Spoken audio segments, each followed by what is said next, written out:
तो एक बार फिर से अब तमाम न्यूज मॉनिटर के दोस्तों का दर्शकों का स्वागत है। खैर मकदम है। आज 3 अगस्त की तारीख है, रविवार का दिन है, छुट्टियों का दिन है, लेकिन खबरों की कोई छुट्टियां नहीं होती। लिहाजा खबरों का सिलसिला शुरू करते हैं। और आज फ्रेंडशिप डे है। अ, आज तमाम जो लोग हैं वो एक तौर पर जो है फ्रेंडशिप डे को सेलिब्रेट करते हैं, मित्रता दिवस को सेलिब्रेट करते हैं। और अखबारों में तमाम स्थानों पर आपने पढ़ा होगा कि एक से एक जो बढ़कर जो है कई ऐसे उदाहरण, कई ऐसे एग्जाम्पल पेश किए गए हैं जो दोस्ती की वजह से जो कामयाब हुए हैं। हालांकि राजनीति में कोई दोस्ती टिकती नहीं है। राजनीति जो दोस्ती होती है वो अवसरवादिता की बड़ी एक प्रकाष्ठा के तौर पर देखी जाती है। यही वजह है कि राजनीतिक दोस्ती कभी बनती है, कभी बिगड़ती है, कभी दोस्ती दुश्मनी में तब्दील भी हो जाती है। चाहे झारखंड की राजनीतिक दोस्ती हो या देश दुनिया की कहीं भी राजनीतिक दोस्ती हो, वो ज्यादा दिनों तक टिकती नहीं है। और विशुद्ध रूप से जो फ्रेंडशिप होती है वही जो है लॉन्ग लास्टिंग करती है। बहरहाल दूसरी खबरों की बात करते हैं। आपको पता है झारखंड के शिक्षा मंत्री रामदास सोरेन जो है गंभीर तौर पर जो है बीमार हो गए हैं। कल सुबह जो है अपने घर के वॉशरूम में गिरने की वजह से उनके सर पर गंभीर चोटें आई, जिसकी वजह से खून क्लॉट कर गया, ब्लड क्लॉट कर गया। बाद में उनको टाटा हॉस्पिटल में भर्ती कराया गया। वहां से सीधा एयरलिफ्ट करके उनको दिल्ली अपोलो अस्पताल में भर्ती कराया गया है। वहां उनकी स्थिति चिंताजनक बनी हुई है, लेकिन गंभीर जरूर है। लेकिन अभी भी जो है वो डॉक्टरों की निगरानी में है। और तमाम लोग दुआएं प्रार्थना कर रहे हैं कि जल्द से जल्द रामदास सोरेन जो है स्वस्थ होकर हमारे बीच पहुंचे। इस बीच मुख्यमंत्री हेमंत सोरेन जो खुद दिल्ली में है, वो खुद अपोलो अस्पताल गए और उन्होंने तमाम चीजों का जायजा लिया है। इस बीच सोशल मीडिया में कई तरह की अफवाहें भी फैली, जिसे भ्रामक तौर पर नकार दिया गया है। और तमाम जो लोग हैं वो जानते हैं कि इस वक्त भले ही रामदास सोरेन क्रिटिकल हैं, लेकिन वो डॉक्टरों की निगरानी में है और बहुत जल्द जो है वो हमारे बीच मौजूद होंगे। इस बीच सरकार ने फिलहाल जो है सुदीप कुमार सोनू को जो है, जो उच्च शिक्षा मंत्री हैं, हायर एजुकेशन मिनिस्टर है, उनको स्कूली शिक्षा एवं साक्षरता विभाग की भी जिम्मेदारी दी गई है। विधानसभा में उन तमाम सवालों का जवाब जो है सुदीप कुमार सोनू देंगे, क्योंकि रामदास सोरेन अस्वस्थ हो गए हैं और गंभीर तौर पर वो बीमार हैं। फिलहाल दिल्ली में वो इलाजरत हैं। इस बीच शिबू सोरेन की भी तबीयत जो है क्रिटिकल बनी हुई है, लेकिन डॉक्टरों की निगरानी में है। खुद मुख्यमंत्री हेमंत सोरेन लगातार जो है दिल्ली कैंप कर रहे हैं। इस बीच उनके एक काबीना मंत्री भी बीमार हो गए हैं। साथ ही भवनाथपुर के विधायक अनंत प्रताप देव भी हॉस्पिटलाइज हैं राजधानी रांची के मेदांता हॉस्पिटल में। तो आप देखेंगे एक के बाद एक कई लोग जो है बीमार पड़ रहे हैं और तमाम लोग जो है सरकार से ताल्लुक रखते हैं।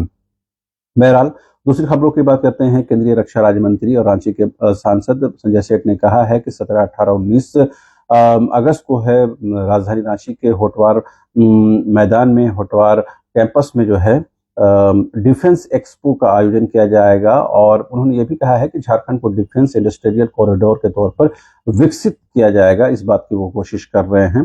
फिलहाल जो 17 से 19 अगस्त तक जो है खेलगांव में जो है डिफेंस एक्सपो का आयोजन किया जा रहा है, जिसमें तमाम जो लोगों को आमंत्रित किया जाएगा। तमाम जो लोग हैं आगंतुक है वहां जा करके देख सकते हैं और समझ सकते हैं कि डिफेंस एक्सपो में क्या कुछ चीजें वहां पर रखी गई हैं।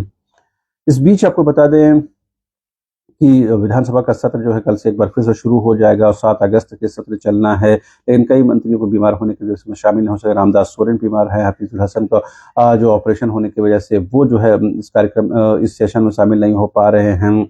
साथ ही कई विधायक भी इस वक्त जो है जेर इलाज हैं। तो अब देख सकते हैं कि कहीं ना कहीं जो है सेशन के बीच में कई मंत्री, कई विधायक जो है वो गंभीर तौर पर इलाजरत हैं।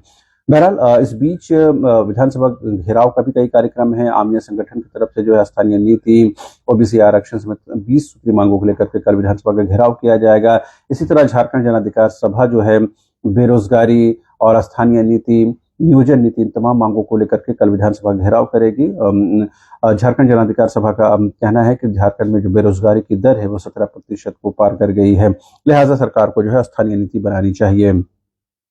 इस बीच कांग्रेस ने कल प्रेस कॉन्फ्रेंस करके कहा है कि ओबीसी को 27% आरक्षण जो है हर हाल में मिलना चाहिए और इसके लिए राज्य सरकार जो है कृत संकल्पित है। प्रदीप यादव जो कांग्रेस विधायक दल के नेता है, उन्होंने इस बात की वकालत की और कल उन्होंने बाकायदा प्रेस कॉन्फ्रेंस किया। उन्होंने कहा कि राजभवन के सामने जो 6 अगस्त को जो है महाधरना का भी आयोजन किया जाएगा, जब सत्र का आयोजन भी होता रहेगा।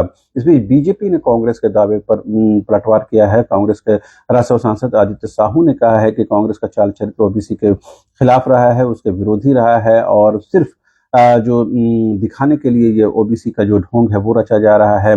निकाय चुनाव अगर कांग्रेस वाकई में चाहती है कि ओबीसी को आरक्षण मिले तो कहीं ना कहीं निकाय चुनाव में जो है 27% आरक्षण जो है वो देना चाहिए, और 27% आरक्षण के साथ ही जो है ये ओबीसी रिजर्वेशन का जो मांग है वो पूरा करना चाहिए।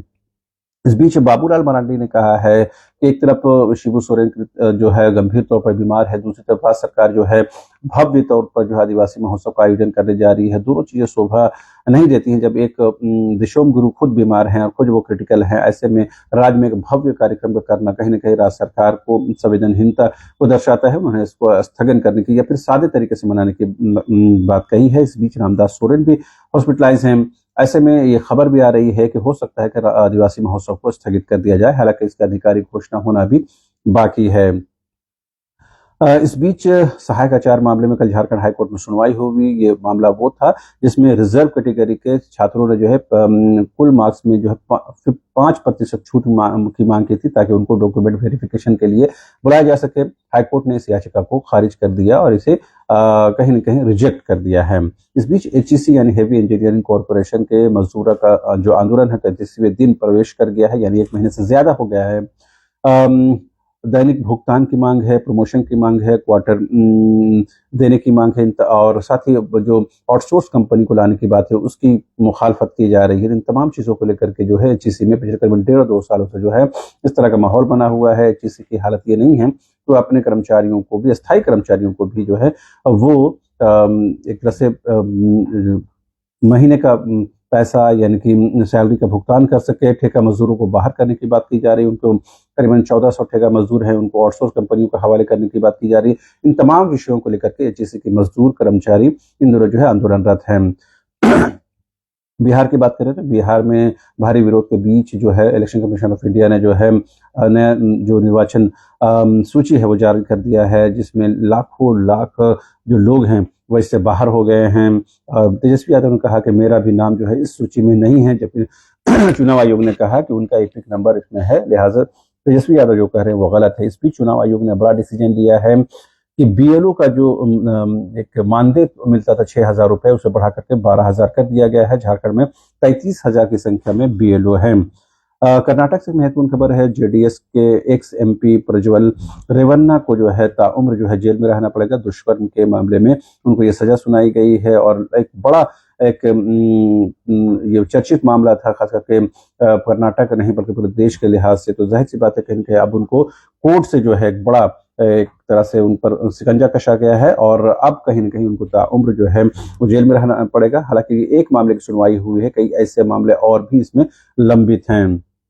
बहरहाल इसके अलावा भी बहुत सारी खबरें हैं। क्योंकि रविवार के दिन है, खबरों की संख्या थोड़ी कम रहती है, लेकिन कल सोमवार से पीर के दिन से एक बार फिर से विधानसभा का सत्र शुरू हो जाएगा और फिर से खबरों का फ्लो जो आपको सामने देखने में मिलेगा। लेकिन इस बीच में रामदास सोरेन की हालत को लेकर लगातार खबरें आप तक पहुंचती रहेंगी। अभी उनकी स्थिति क्रिटिकल जरूर बनी हुई है, लेकिन वो हमारे बीच हैं और उम्मीद करनी चाहिए कि वो जल्द से जल्द जो है झारखंड लौटेंगे। इस तरह शिबू सोरेन की हालत भी क्रिटिकल जरूर है, लेकिन उम्मीद करनी चाहिए कि वो जल्द से जल्द झारखंड लौटे और झारखंड के लोगों के बीच में वो अपनी मौजूदगी दर्ज कराएं। बहरहाल अभी के लिए इतना ही। आप तमाम दर्शकों से रिक्वेस्ट है ऐसी खबरों को प्रसारित करें, चैनल को सब्सक्राइब करें, कमेंट करें, लाइक करें, शेयर करें और जो भी कमेंट करें वो संसदीय भाषा में करें। Thank you so much.